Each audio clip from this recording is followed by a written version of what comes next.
परमेश्वर ऐसे ही छुपा लेता है, कवर कर लेता है परमेश्वर, वो भी हमें ऐसे ही कवर कर रहा है। तो इसलिए मत डरे, मत घबराए परमेश्वर की हज़ूरी में आने से। शैतान रोकेगा आपको।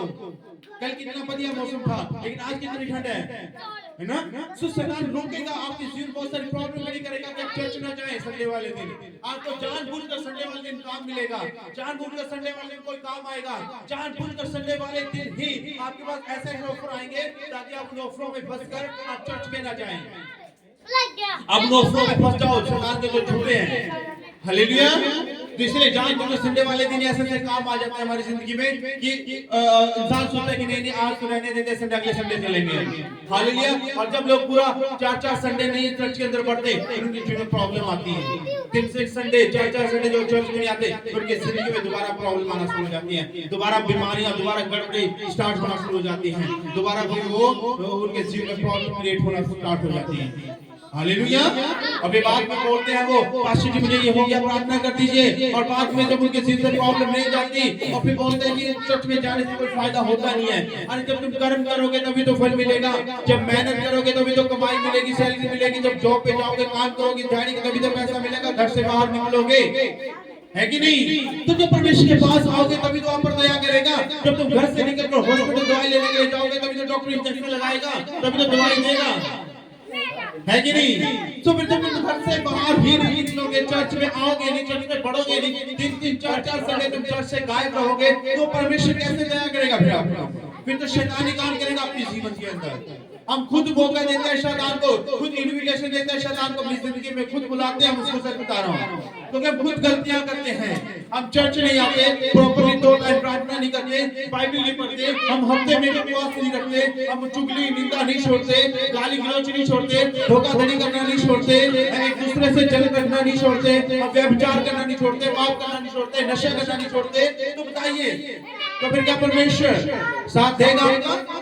नहीं देगा। हालेलुया। अपने जीवन को बदले, अपने कर्म को बदले, अपने चाल चलन को बदले, अपनी सोच को बदले, अपने दिमाग को बदले। हालेलुया। अपने जीवन को बदलो परमेश्वर के लिए, फिर परमेश्वर अपने जीवन में अपनी तरीके से काम करेगा और आपको पवित्रता से ब्लेस करेगा और पवित्रता से आपके जीवन में आशीष देगा। हालेलुया।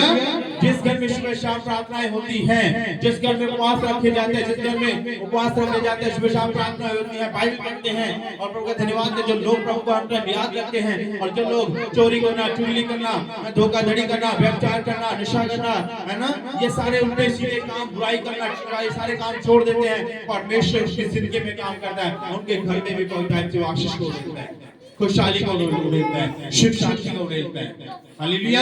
इसलिए अपने पड़ोसी से अपने समान प्रेम रखें, एक दूसरे से प्यार करें, एक दूसरे की इज्जत करें, किससे जलन ना रखें, किससे जलन ना करें। आपसे कोई बदिया खा रहा है, बदिया पहन रहा है, बदिया उसके घर में है, आपसे जलन ना करें। आपके बारे में कोई कितना भी बुरा सोच रहा है, कितना भी आपके बारे में सुबह शाम गाली गलौज कर रहा है, उसके बारे में बुरा ना सोचे, आप उसके लिए बल्कि प्रार्थना करें। जो एक सच्चा विश्वासी है, जो एक सही विश्वासी, जो वचन में जाने वाला विश्वासी है, यदि उसके बारे में कोई गाली दे रहा है, उसके बारे में कोई बुरा बोल रहा है, वो पलट के गाली नहीं देगा, पलट के उसको बुरा भला नहीं बोलेगा, बल्कि उल्टा वो घुटनों पे जाएगा, उसके लिए प्रार्थना करेगा, हे प्रभु यीशु इसे क्षमा कर, क्योंकि ये नहीं जानते हैं क्या कर रहा है। इसके मन को बदल, इसकी सोच को बदल, इसके हृदय को, इसके जीवन को बदल, बल्कि उसके लिए प्रार्थना करेगा उल्टा। हालेलुया। जो सही विश्वासी है, जो वचन को जानने वाला विश्वासी है, जो फॉर्मेलिटी के हैं, जो फॉर्मेलिटी दिखाते हैं, जो दिखावे के मसीह है, वो तो अगर किसी ने कुछ गाली गलौज कर दी, वो तो घर के बाहर जाकर उसका रास्ता ही रोकेंगे, लड़ाई झगड़ा करेंगे, गाली गलौज करेंगे, है ना? तो हमें ऐसा नहीं करना है। प्रभु यीशु मसीह एक बार पतरस प्रभु यीशु मसीह के पास आया और पतरस बोला, हे प्रभु यीशु मसीह, यदि मेरा भाई मेरे खिलाफ कोई अपराध करे तो मैं उसे 7 बार माफ करूं? प्रभु यीशु मसीह ने कहा, हे पतरस 7 बार नहीं, बल्कि मैं तुमसे ये कहता हूं कि तो 7 के 70 गुना बार उसे माफ करो, यानी कि 490 बार उसे माफ करो। हालेलुया। परमेश्वर कहता है यदि तुम दूसरों के अपराध क्षमा करोगे तो तुम्हारे भी अपराध क्षमा कर दिए जाएंगे। हालेलुया। यदि तुम दूसरों के अपराध क्षमा करोगे तुम्हारे भी अपराध क्षमा कर दिए जाएंगे। हालेलुया। तो प्रभु का धन्यवाद करते हैं, दूसरों से प्रेम करें। हालेलुया। परमेश्वर का वचन कहता है, उसका कलाम कहता है, सुने ध्यान से, परमेश्वर का वचन कहता है, परमेश्वर ना दान दशमांश बलियों भेंटों से खुश नहीं होता जितना खुश वो उसकी आज्ञा के मानने वालों से होता है। हालेलुया।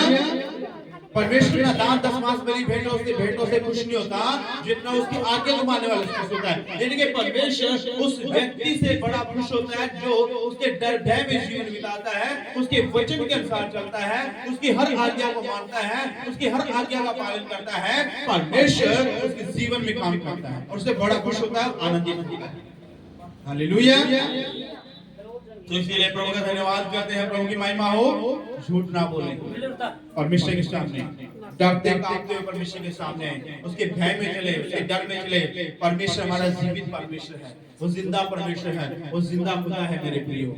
वो स्वर्ग से देखता है, वो प्रार्थना को सुनता भी है, उत्तर भी देता है। इसलिए उसे कभी कुछ मत छुपाएं। हालेलुया।